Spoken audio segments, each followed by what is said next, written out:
अस्सलाम वालेकुम, मैं अब्दुल सत्तार। आप अलग न्यूज़ देख रहे हैं। तारिक मतीन और निमरा सोहेल हमारे साथ हैं। जनरल रिटायर्ड फैज़ हमीद के भाई गिरफ्तार हुए, कैसे गिरफ्तार हुए, क्यों गिरफ्तार हुए, उनके वाक़े की FIR हमारे सामने, इस पर बात करेंगे। लेकिन उससे पहले आपसे दरख्वास्त है कि चैनल को सब्सक्राइब करें। सब्सक्राइब करने के साथ साथ घंटी ज़रूर बजाइए। फैज़ हमीद साहब, देखिए, नजफ हमीद पटवारी नायब तहसीलदार, और ये जो करप्शन है, ये इनकी मुबैना करप्शन जो है वो अरबों रुपए की करप्शन है। अब एक नायब तहसीलदार, मुझे उसका जो होता है ना, जिसे कहते हैं हम बेसिक पे स्केल के तहत ग्रेड होता है जी, ग्रेड 4 का, दर्जा 5 का, दर्जा 8 का, 16 का, कितना है ये मुझे नहीं पता। लेकिन जो सर्विस 14 ग्रेड जो पंजाब पब्लिक सर्विस कमीशन है, जो सरकारी यानी जो हुकाम है, हुकूमत के महकमे, उनके मुताबिक इस ओहदे पर तनख्वाह शुरू से लेकर एंड तक तजुर्बे की बुनियाद पर, तो वो कहां से कहां तक होती है? 30,370 से 67,310 रुपए फी महीना। 67,310 रुपए। अब मुझे आप बताइए, 67,310 रुपए मान लीजिए कि यही तनख्वाह है, इसमें क्या एक आम आदमी का, इसमें क्या एक आम आदमी का तो घर भी चल मुश्किल से होता है, घर भी नहीं चल सकता। अरबों रुपए की जायदादें नजफ हमीद कैसे बना ली। और नजफ हमीद पटवारी के पास बहुत पैसा है। एक ये मान लीजिए कि खानदान के पास बहुत पैसा है ना, बंदा करप्ट है या नहीं है बाद में साबित होना है, विरासत में मिला उनको, ठीक है, वो खानदान के पास ही बहुत पैसा है, बहुत पैसा है, एक लम्हे को ये मान लीजिए। लेकिन जो FIR में चीजें हैं, जो इल्जामात हैं, उनको अगर आप देखें तो उनमें बड़ी खौफनाक चीजें हैं, बड़ी हैरान कुन चीजें हैं। लेकिन उससे पहले एक और चीज देखिए, आज सुबह खबर आई नजफ हमीद पटवारी जो है ये हो गए गिरफ्तार। फिर उसके बाद खबर आई नजफ हमीद पटवारी ने दिया चकमा, सही, और ये हो गए फरार।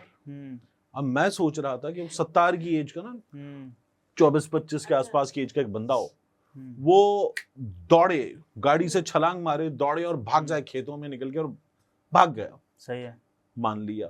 एक आदमी, पुलिस ने कहा कि यार तुम जो है वो अपनी गाड़ी आगे जाके चलाओ, हम पीछे आ रहे हैं, तुम अपनी गाड़ी में चलो, और वो नजफ हमीद है, और वो भाग गया, अपनी गाड़ी में अकेला था, भाग गया, उसके साथ उसकी गाड़ी में पुलिस वाले नहीं थे। और पुलिस के होते हुए भी इतना आसान फिर भी, या उसने कहा यार मुझे जो है ना एक बशरी तकाजे की तकमील करनी है, मुझे इधर जाना है, ठीक है, बैतुल खला, और वो बैतुल खला यहाँ से चला गया, 2 दरवाजों वाला बैतुल खला था, पिछले दरवाजे से निकल गया, भाग गया। चले ऐसे मान ले, वो अजीब गरीब खबर आई, बाद में पता चला कि खबर फेक गलत थी। अच्छा, मैं इसी पर हैरान था कि खबर अच्छी खासी चल रही थी। फिर अगला काम क्या हुआ, आज एक चीज देखिए, आप जियो की वेबसाइट पे जाइए या जियो की खबरों में जाइए, एक्सप्रेस की, दुनिया की, समा की, सबकी खबरें उठाकर देखिए, तो आपको पता है क्या मिलेगा? नजफ हमीद गिरफ्तार। यार मतलब एक ग्रेड 14 का आदमी गिरफ्तार हो गया करप्शन के इल्जामात। ऐसे खबरें लगती हैं। क्यों लगेंगी? क्योंकि वो भाई है ना, फैज हमीद के भाई में। तो फिर इन तमाम खबरों में, फैज हमीद के भाई की खबर भी तो लगी है। मैं ये कह रहा हूं, इन तमाम खबरों में अब फैज हमीद का नाम नहीं है, नजफ हमीद का नाम है, फैज हमीद का नाम नहीं है। पिछली बार जब ये मामलात थे तो तब फैज हमीद का नाम खबर था। में है, एक्सप्रेस की खबर में है, अच्छा, आज की खबर में है, कुछ चैनल्स पे मौजूद है। मैं तो जियो की पूरी खबर में नहीं है, पूरी छानता रहा, जियो की खबर मैं इसीलिए लाया था आपको यहाँ पर, इसीलिए लाया था। ये जो सबसे बड़े एंटी एस्टैब्लिशमेंट थे ना कुछ अर्सा पहले तक, ऐसे एंटी एस्टैब्लिशमेंट के इनकी स्क्रीन पर गोली उसने मारी है, ये भी चलता रहा जी, है ना। अब ये लोग नाम भी नहीं लिख रहे। आप इनको छोड़िए, हमारे यहाँ अदालत में क्या हुआ था?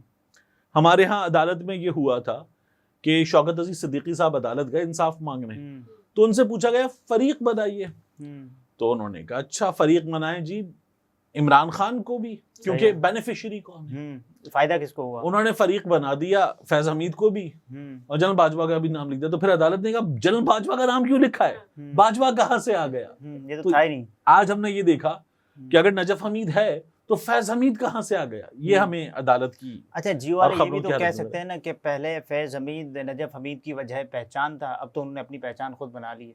अच्छा चलिए, मैं ऐसे मान लूंगा, ठीक है। अब जो FIR है उसको भी देखिए, और एक खबर है उसमें एक खत का हवाला है।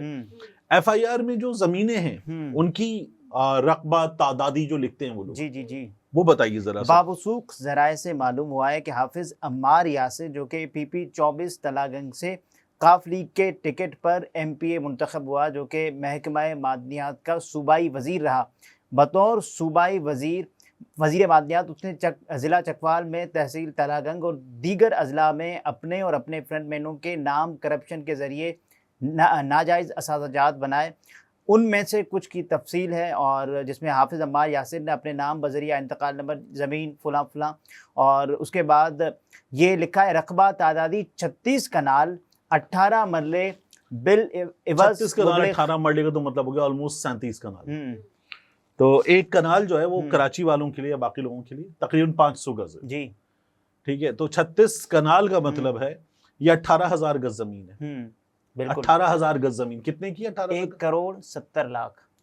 कराची में ना 500 गज नहीं मिलती, हंसी निकल जाती है। कराची में 500 गज नहीं मिलती, लाहौर में 1 कनाल नहीं मिलती। अच्छा अब चलें लाहौर से बाहर कसूर दूर दराज इलाका जाके करोड़ का एक आध कनाल का प्लॉट शायद कभी कोई मुश्किल में डूबा हुआ मालिक दे देगा, लेकिन ऐसे नहीं होता। चकवाल में भी ये जमीन ना ये 50 लाख रुपए कनाल तो मरे से मरे भी होगी, मैंने चेक किया रिपोर्टर्स से। और उसके अलावा एक और 84 कनाल 3 मरले बिलवज मुबलिक कोई 2 करोड़ 48 लाख। 84 कनाल 2 करोड़ 48 लाख जी। कराची में 240 गज का एक घर इतने में नहीं आता। ये दर्द सिर्फ कराची वाले समझ सकते हैं। लाहौर में 10 मरले का एक घर इतने में नहीं आता।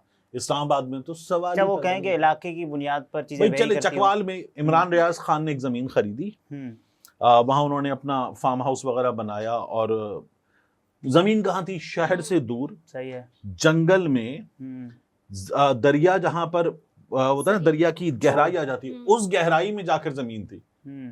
तो वो जमीन जो थी वो बिल्कुल बंजर, दूर दराज, शहर से, आबादी से, सड़क से, हर जगह से दूर, सही है। उस जगह इमरान रियाज खान ने अपना फार्म हाउस बनाया। तो वो जमीन खरीदी थी बहुत ठीक ठाक क्वांटिटी में, तो उसके भी बड़े अच्छे पैसे थे।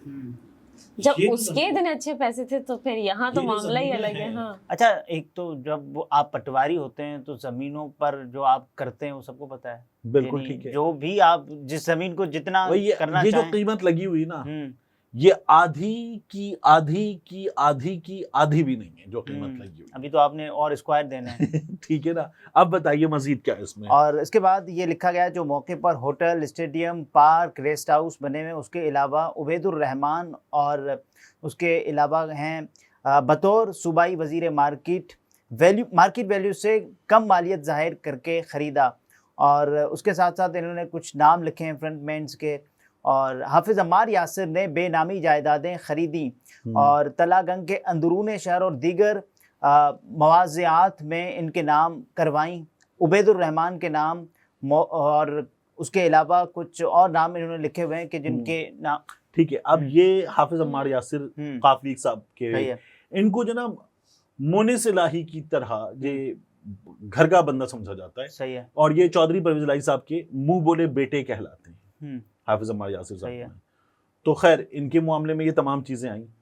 मैं हैरान इस बात पे हूँ कि इन तमाम मामलात में कहीं भी नजफ हमीद जो है उसके साथ साथ फैज हमीद का नाम आपको नहीं मिलता। उनकी अपनी जो करप्शन रिलेटेड स्टोरीज है, सही है, वो काफी आई चकवाल के हवाले से, जो उन्होंने चकवाल में चीजें बना ली हैं कि क्या एक लेफ्टिनेंट जनरल इतनी चीजें बना सकता है। अच्छा, एक तासुर आम होता है और ये होता भी है कि बड़ा भाई अगर आपका DGISI रह चुका हो तो वो आपकी सपोर्ट भी करता होगा अगर आपके कुछ काम ऐसे वैसे हों टेढ़े टेढ़े। देखिए वो तो मुबैना वाला मामला ना, अभी भी अदालत में साबित होना है सब कुछ। मैं तो ये कह रहा हूँ कि ये जो चीजें हुई हैं, सही है, इन तमाम में, और मेरी हमेशा से क्या बहस होती है अपनी वीडियोस में भी और वैसे भी यहाँ पर भी बात करते हो, तगड़ा आदमी, इवन नजफ हमीद पटवारी तगड़ा आदमी, बहुत तगड़ा आदमी जब, और हाफिज़ अम्मार यासिर सूबाई वजीर मादनियात रह चुका, जब ऐसा कोई आदमी ना, भले काफली से हो, PTI से हो, कहीं से भी हो, सही है, उसका नाम आए ना तो फिर हम गिरेबान पे हाथ जाता हुआ देखें, हथकड़ी लगते हुए देखें, हम पूरी कानूनी और ये नहीं कि कानूनी तकाजों के बगैर, कानूनी तकाजे पूरे होते हुए देखें। आगे चलेगा, अदालत में जो है वो कार्रवाई होगी और फिर इंसाफ होगा, सजा मिलनी होगी तो मिलेगी। देखिए ये इससे पहले हमने बहुत बड़े बड़े मामला देखे, मियां नवाज शरीफ साहब की जो जाती उमरा के घर की जमीन है उसकी कीमतें भी ऐसे ही हैं, इतनी ही मुज़हका खेज हैं। इमरान खान साहब की जो बनी गाला की जमीन है उसकी इससे कम मुज़हका खेज है, लेकिन फनी वो भी बहुत है। ये कराची में बिलावल हाउस की जो जमीन है और इसके पीछे जो मुसलसल बंगले खरीदे गए हैं, उनको अगर आप उठाएं ना तो लालू खेत की जमीन जो 80-80 गज के घर वाली कीमतें हैं उससे भी कम कीमत पे वो घर खरीदे गए, ऐसा लगता है आपको। तो अच्छा, इस मामले में आगे जाकर फैज हमीद आ सकते हैं? देखिए ये बहुत ज्यादा प्रोबेबल है, लेकिन फैज हमीद जो है ना वो मुझे नजर ये आ रहा है कि तब आएंगे जब इस मामले से कनेक्शन पीटीआई का जुड़ेगा, पीटीआई के कुछ लोगों का जुड़ेगा, और जिन लोगों का कनेक्शन जुड़ेगा उन लोगों के ताने बाने जाकर मिलेंगे पीटीआई से कैदी नंबर 804 से। तो ये सब इसीलिए किया जा रहा है, तो ये सब इसी वजह से नहीं, देखिए नजफ हमीद पटवारी जो है वो खुद एक बड़ा किरदार है, और हमारे यहाँ पटवारी, लाइनमैन, एक्सियन तो हर बड़ी चीज होता है, लाइनमैन, इस तरह के किरदार जो है लाहौर में पकड़ा गया था, हम लोगों ने खुद उसकी कवरेज की, तो उसके पास से जो है वो कोई 3 अरब से ऊपर की जायदाद निकली थी। तो वो शख्स जिसकी तनख्वाह बमुश्किल 30,000 भी नहीं होगी, यहाँ भी तकरीबन ऐसी ही है। तो ये बड़े आराम से चीजें निकल आती हैं, और आप इनका लाइफ स्टाइल ही देख लें ना आप, वो आप सर पे कुला देखें, पगड़ी देखें, शेरवानी देखें हर वक्त, तो आपको वहीं से नजर आ जाता है कि ये आदमी क्या है। तो ये मुकदमात उस वक्त क्यों नहीं होते कि जब आपका लाइफ स्टाइल अभी ऐसा कैसे है, जब आपके इतनी पे स्केल है? तब तो आप मंजूर नजर होते हैं ना। नहीं, देखिए तब आप जो है वो भाई हैं। अच्छा, तब जब आप भाई हैं तो फिर आप भाई हैं, तो भाई जो करेगा वो ठीक है। नाज़रीन, ये तारिक मतीन थे, गुफ्तगू आपने मुलाहिज़ा फरमाई। इजाज़त दीजिए, अल्लाह हाफ़िज़।